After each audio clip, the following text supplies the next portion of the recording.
성공한 신도시라고 하면 어디가 제일 먼저 떠오르시나요? 저는 판교 신도시가 제일 먼저 떠오르는데요. 그렇다면 3기 신도시 중에 어느 지역이 가장 성공 가능성이 높냐는 질문은 반대로 말하면 판교 신도시와 가장 비슷한 지역이 어딘지를 보면 되는 것입니다. 그래서 이를 설명드리기 위해 부동산 입지에서 가장 중요한 요인은 무엇이고, 또 판교 신도시가 어떤 점에서 성공할 수 있었는지, 마지막으로 3기 신도시의 현 상황과 앞으로의 계획에 있어서 판교 신도시와 가장 유사한 지역은 어딘지를 데이터를 통해서 살펴보는 시간을 갖도록 하겠습니다. 과거에는 부동산을 감으로 접근하는 분들이 굉장히 많았습니다. 물론 이런 감이라는 것을 절대 무시할 수는 없죠. 그런데 과거에는 활용할 수 있는 데이터가 굉장히 적었다면 최근에는 활용할 수 있는 데이터가 굉장히 많은 이런 상황에서 굳이 감에만 의존할 필요가 없습니다. 제 채널에서는 이처럼 과학적인, 통계적인 부동산 분석, 청약정보, 재테크 정보를 다루고 있습니다. 좋아요와 구독하기, 그리고 알람 설정을 해주세요. 분석은 제가 해드리겠습니다. 여러분들께서는 객관적인 근거와 확신을 얻어가 주세요. 반갑습니다. 광화문 금융러 제이스입니다. 여러분들께서는 부동산 입지에서 가장 중요한 요소가 어떤 거라고 생각하시나요? 물론 학군, 편의시설, 자연환경 등 여러가지 조건들이 있겠지만 저는 일자리라고 생각합니다. 그리고 이를 뒷받침할 만한 데이터를 지금 여러분들께 보여드리겠습니다. 서울시의 인구는 우리나라 전체 인구의 18.7%를 차지합니다. 그런데 2018년 연말정산 기준으로 서울시의 일자리의 수는 전체 우리나라 일자리의 수의 31.3%를 차지하고 있고요. 이렇게 많은 일자리가 서울에 집중되어 있다 보니 인구수 대비 일자리의 비율은 60%에 육박합니다. 그렇다면 같은 수도권인 인천과 경기의 인구수 대비 일자리 수의 비율은 어떻게 될까요? 서울의 절반 수준인 30% 정도 수준입니다. 평균 급여도 서울 소재 기업은 3,960만 원인데 인천과 경기 소재의 기업은 3,417만 원과 3,663만 원입니다. 평균이 이렇게 300만 원 이상 차이 난다는 것은 꽤 큰 차이라고 볼 수 있죠. 여기서 우리는 서울은 일자리의 양도 많지만 질도 좋다는 결론을 얻을 수가 있습니다. 그리고 이렇게 양질의 일자리가 서울에 몰려있기 때문에 경기도와 인천에 사시는 분들도 서울로 출퇴근을 하시는 거고, 그리고 이렇게 일자리에 대한 수요가 거주에 대한 수요로 이어져서 아파트 가격을 뒷받침하고 있는 거죠. 느낌으로 아시는 것과 데이터로 이렇게 똑똑히 두 눈으로 확인하시는 것에는 큰 차이가 있습니다. 부동산에서 이렇게 일자리가 중요하다는 것을 우리는 알았기 때문에 앞으로 어떠한 부동산 입지를 분석하는 데 있어서 일자리를 최우선으로 생각하고 분석해야 하는 거죠. 그렇다면 신도시 중에서 가장 성공한 케이스라고 볼 수 있는 판교의 일자리 현황은 어떻게 될까요? 제1 테크노밸리에는 이미 1270여 개의 기업들이 입주해 있고 7만 5천여 명의 근로자들이 일을 하고 있습니다. 그리고 NC소프트, 카카오 등의 인류 기업들이 입주했기 때문에 일자리의 질도 상당히 좋은 편이고요. 이 내용은 데이터로도 확인할 수 있습니다. 서울, 경기, 인천에는 총 66개의 시군구가 있는데요. 이 중에서 판교가 있는 성남시는 7번째로 일자리 수가 많고, 그리고 평균 급여도 4,188만 원으로 서울시 평균보다도 높은 수준입니다. 아마 성남시가 아니라 판교로 범위를 더 좁힌다면 평균 급여가 더 높아질 것으로 예상되고요. 인구수 대비 일자리 비율도 서울시가 워낙 CBD, YBD, GBD 같은 업무지구가 집중되어 있다 보니 그 수치가 압도적으로 높지만 성남시도 꽤 높은 수준입니다. 경기도 평균과 비교해봐도 그렇고 다른 신도시인 파주시와 비교를 해봐도 그 수치가 훨씬 높다는 것을 확연히 알 수 있죠. 그리고 일자리의 질도 앞서 말씀드린 것처럼 워낙 좋기 때문에 오히려 서울에 살던 사람도 판교로 이사가게 만드는 힘이 생긴 겁니다. 판교가 강남이랑 가까워서 성공했다고 말씀하시는 분들이 있는데요. 물론 틀린 말은 아닙니다. 그런데 저는 오히려 강남이 판교의 덕을 더 많이 봤다고 생각하는데요. 강남에 거주하면서 강남의 좋은 학군을 누리고 판교의 양질의 일자리로 출퇴근하는 효과가 더 크다는 거죠. 그렇기 때문에 내가 만약 지금 당장 3기 신도시를 기다릴 수 있는 상황이 아니라면 3기 신도시의 개발로 인해서 수혜를 입을 수 있는 인접지역을 고민해 볼 필요가 있습니다. 이뿐만이 아닙니다. 판교 신도시에는 제2, 제3 테크노밸리가 더 개발될 예정인데 이로 인해서 더 발생할 일자리 수는 6만 개가 넘습니다. 앞에서 제가 성남시의 인구수 대비 일자리의 비율을 45.7%로 꽤 높은 수준이라고 말씀을 드렸는데요. 만약에 6만 개의 일자리가 더 생기게 된다면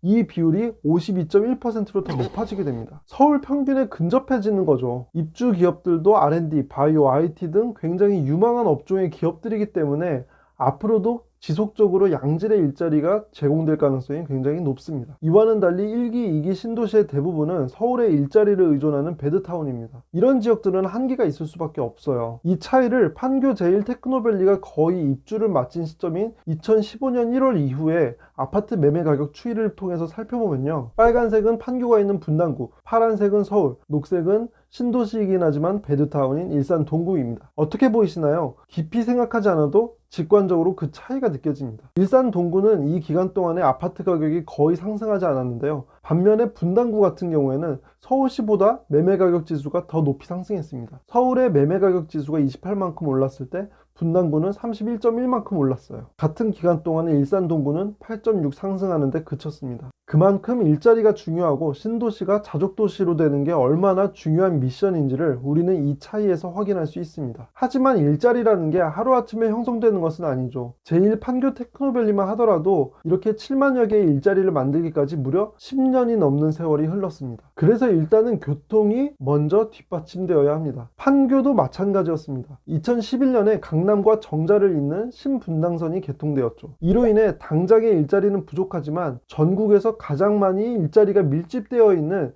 GBD로의 접근성을 먼저 용이하게 했던 거죠. 간접적으로 일자리가 창출된 셈입니다. 그렇기 때문에 3기 신도시의 발전 가능성을 확인할 때 교통망 확충 계획을 먼저 확인을 하고, 이를 통해서 일자리가 많은 지역으로의 접근성이 얼마나 좋아지는지를 확인해야 하는 것입니다. 지금까지 설명드린 내용을 정리해 보겠습니다. 부동산 입지에서 일자리의 양과 질은 굉장히 중요하다. 이것이 신도시의 성패를 좌우할 것이다. 하지만 이런 일자리가 단기간에 형성되는 것이 아니기 때문에 우선은 일자리가 많은 지역으로의 접근이 용이해질 수 있도록 교통망 확충 계획이 필요하고, 이에 대해서 우리는 꾸준히 모니터링을 해야 한다. 이렇게 정리해 볼 수 있습니다. 자, 그럼 판교는 판교고 우리는 제2의 판교 신도시가 될 만한 지역을 알고 싶은 거잖아요. 우리는 투자자이기 때문에 이걸 미리 아는 것이 중요하지 않을까요? 이를 위해 지난 3월 30일에 마스터 플랜을 발표한 남양주 왕숙, 하남 교산, 인천 계양 신도시의 현 상황과 앞으로의 발전 가능성에 대해서 알아보겠습니다. 우선 신도시가 뭔지부터 알아볼 건데요. 신도시란 택지개발 촉진법에 따라 330만 제곱미터 이상의 규모로 시행하는 택지개발 사업지구로서 국토부 장관이 추진할 수 있다고 나와 있습니다. 그리고 여기서 정부의 정책적인 목표를 달성하기 위해서 추진할 수 있다고 나와 있는데, 이번 정부에서는 꾸준히 말하고 있습니다. 바로 주거 안정이 3기 신도시의 목표인 거죠. 가끔 보면 3기 신도시 짓는 걸로 정부가 잘했네 못했네 이렇게 얘기하시는 분들이 있어요. 하지만 투자자 입장에서는 이런 것들이 별로 중요하지 않습니다. 보시는 것처럼 신도시는 정부의 의지가 있으면 추진할 수가 있는 거고, 이번 정부에서는 이렇게 신도시를 짓겠다는 의지가 굉장히 강력합니다. 그러면은 이런 3기 신도시를 통해서 어떠한 변화가 일어날지를 먼저 예측을 하고, 이에 대해서 대응을 하는 것이 우리에겐 중요한 거죠. 마스터 플랜을 발표한 3개의 신도시의 일자리 현황을 먼저 보겠습니다. 우리의 목표인 판교가 있는 성남시에 비하면 세 지역 모두 현재로서는 모든 부분에서 부족합니다. 당연하죠. 일자리의 양과 질뿐만 아니라 인구수 대비 일자리의 비율도 현재 성남시보다도 절반에도 미치지 못합니다. 이미 이렇게 일자리 수가 부족한 지역에 아파트만 지어놓으면 베드타운이 될 것은 불보듯 뻔합니다. 지금 정부에서는 이런 문제점을 잘 알고 있어요. 그래서 얼마 전에 국토교통부에서 밝힌 마스터 플랜의 당선작 선정 기준은 교통과 자족이 아주 중요한 포인트였다고 설명하고 있습니다. 결국 제가 앞에서 말씀드린 것처럼 신도시 성공의 열쇠는 바로 일자리와 교통이라는 거죠. 이번에 발표된 내용과 기존에 발표된 내용을 종합해보면 남양주와 하남 그리고 계양구에는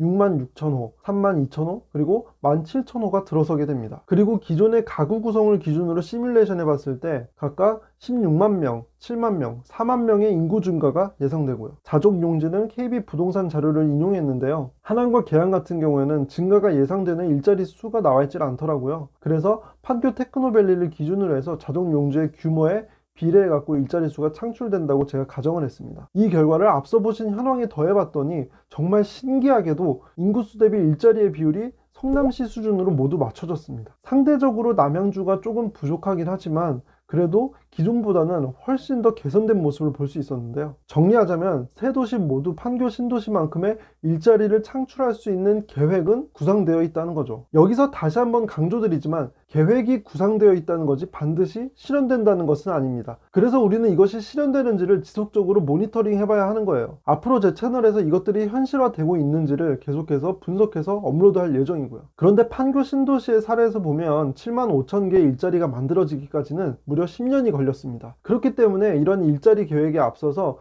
어떤 교통 대책이 먼저 나와줘야 해요. 판교의 신분당선이 그랬던 것처럼 말이죠. 그런데 이에 대해서는 마스터 플랜에서는 구체적으로 다루고 있지 않습니다. 이 내용은 고양 창릉과 부천 대장은 하반기 내로, 나머지에 대해서는 상반기 내로 확정된다고 하니 이 내용 발표 후에 추가적으로 분석해서 제 채널에 업로드하도록 하겠습니다. 집값을 잡겠다고 공언한 정부가 오히려 집값을 올렸다는 일부 비판이 있어요. 그래서 몇몇 3기 신도시는 우리의 생각보다 더 빨리 진행될 가능성이 있습니다. 반면에 일부는 검단 신도시처럼 기약 없이 늦춰질 수도 있고요. 아직 보상 문제도 구체적이지 않은 현재로선 불확실한 것들이 너무 많습니다. 그렇기 때문에 맹목적으로 믿고 마냥 기다리는 것보다는 제 채널에서 업데이트되는 내용을 꾸준히 모니터링 하시면서 실현 가능성을 점쳐보시는 것도 좋을 것 같습니다.